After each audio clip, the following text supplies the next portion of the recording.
Para se të valviteshin flamujt e sultanëve mbi kështjellat shqiptare, kjo tokë kishte tashmë një histori të lavdishme, një vend i fortë, krenar dhe i lashtë, ku fjala Arbëri ishte simboli i lirisë dhe besës.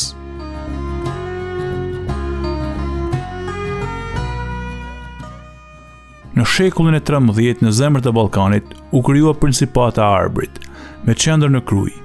Në udhëheqjen e Dimitër Progonit, shqiptarët për herë të parë ndërtuan një shtet të vetin. Ishin vite përpjekjesh, marrëveshjesh e luftrash për të ruajtur pavarësinë midis fuqive të mëdha të kohës.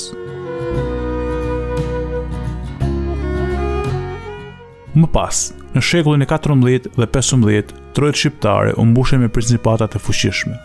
Balshajt në veri, Dugagjinët në Male, Topijajt në Durrës e Muzakajt në Berat. Çdo princ kishte ushtrinë dhe kështjellin e vet, por të gjithë ndanin një gjak, gjakun e Arbërisë.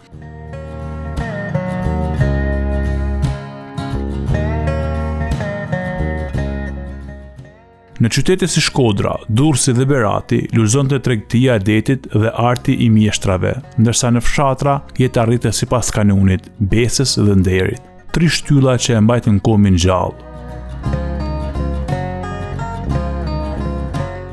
Shqiptarët e mesjetës ishin kryesisht të krishterë, katolik në veri, ortodoks në jug, por në Zhokrahin ruheshin ende zakonet e lashta, besimet e vjetra që lidhen njeriun me tokën, me gurin, me malin. Ishte një koku, kisha, shpata dhe pena bashkëtonin, një epokë e ndërtuar mbi besë dhe krenari.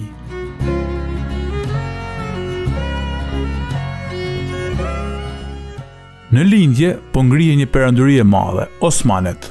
Pas fitoreve në Kosovë e Nish, ushtrit turke u afruan drejt Arbërisë. Principata shqiptare, megjithëse trima, ishin të ndara mes tyre dhe përçarja si gjithmonë do bëhej armiku më i rrezikshëm.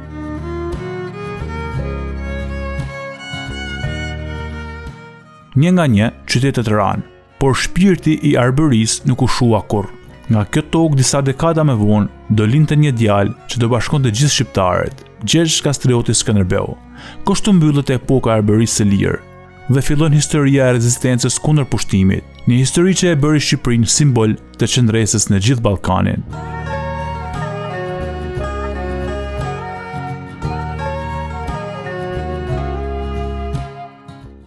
Shqipëria para pushtimit osman, një tokë princash, një popull i bashkuar nga besa dhe nderi, një histori që jeton ende në gurët e kështjellave, në këngët e maleve dhe në zemrat e shqiptarëve.